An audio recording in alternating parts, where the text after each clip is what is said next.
Being in a new landscape, being somewhere new, being somewhere isolated. You know, the Manx Marathon sort of traverses the whole of the island from what I've looked at on the maps online, and that's pretty. It's a linear route. They're pretty rare in the UK, to be honest.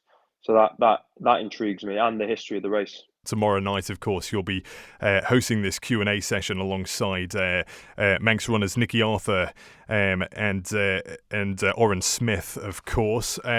Tell us about a bit about that event, and it's in support of Hospice Isle of Man and Motivate as well. What can people expect? Yeah, so we're getting our heads together to sit down, invite people to come and expose themselves to some stories that me, Nikki, and Oren have got, and to just show people that um, this sport, long distance running especially, it's for all different shapes and sizes with different backstories, different colours, and different creeds, and it's not one dimensional at all. As soon as you leave the marathon distance behind, you start looking at the super long distances, 50 miles, 100 miles, and then into the multi-day stuff. Everyone belongs there, and I suppose what I want to promote is a little bit of self-belief, and I think running has changed and the sport has changed.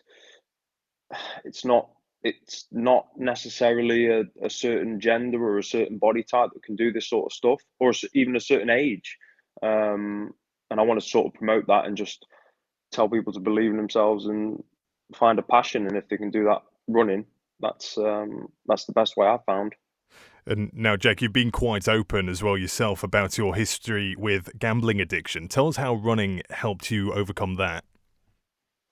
Running, yeah. So I was a gambling addict as a young man, from let's say 18 to maybe 25, 24. I think this December will be my fifth year clean. I don't say recovered because recovery is a constant moving train. It's not just you don't just shut a door on it and move on. It's always in your psyche and it's always there and it always shows itself to me and reminds me and I nod my head to it and smile that I've managed to move on. I suppose running gave me clarity, it gave me hope, it gave me self purpose, and I was extremely hard on myself when I was struggling psychologically with the gambling, and running just opened the door to different options and different emotions that I hadn't felt for a long time because I was stuck in such a one-dimensional whirlwind, if I'm honest. Is that something you still think about now when you're out on the fells and you're taking on those ultra long challenges?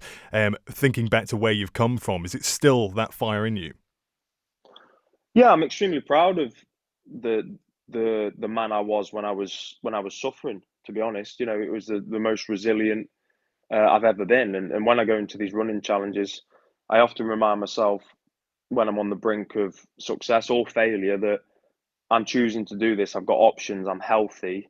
I've been through worse. And this, you know, if I can withstand this and endure this and keep moving north, east, south, or west, then, you know, there's something good that can come of it. Because in the past, I was extremely hard on myself and it just promoted, well, it promoted nothing. And now my running can promote, hope and happiness and just opportunity. So whatever I've been through, pulling myself out of the gambling addiction like I did, I don't think running can ever challenge me even close to that. And that's a psychological thing I keep in my head all the time. It is refreshing to hear you speak so openly about it as well. How important do you think it is for people going through gambling addiction right now to hear stories like your own?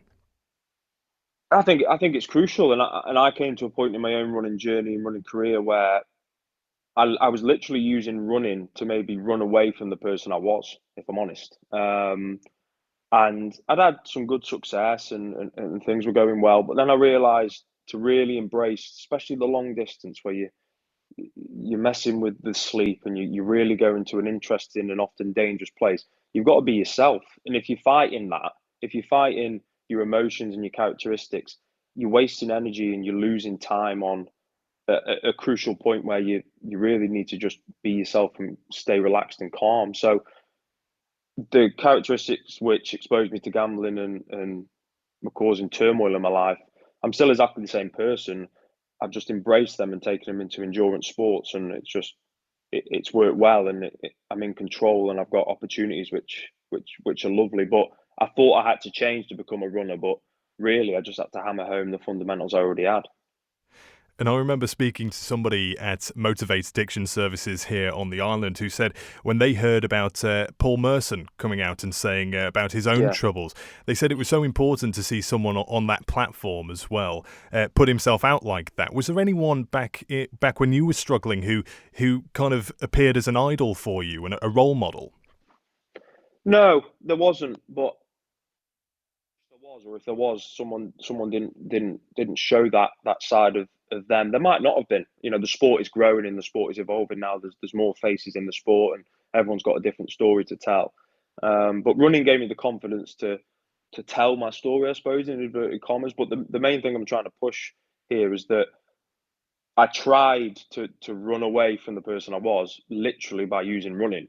And it was only when I realised that is not a good, sustainable, that if you pick up an injury or if you make a mistake or you're back at square one, I just sat down. Running gave me the time to assess my life, and I started being kinder to myself. Exactly the same person as when I was a gambler, but I just put my time and energy into another avenue, and I had another chance, and I was extremely grateful. And then just went on from there. There wasn't any role models who were speaking like I was speaking, because maybe there wasn't a time and a place for that. But running it's open. The door is open for everyone and anyone to go and find themselves, experience different things.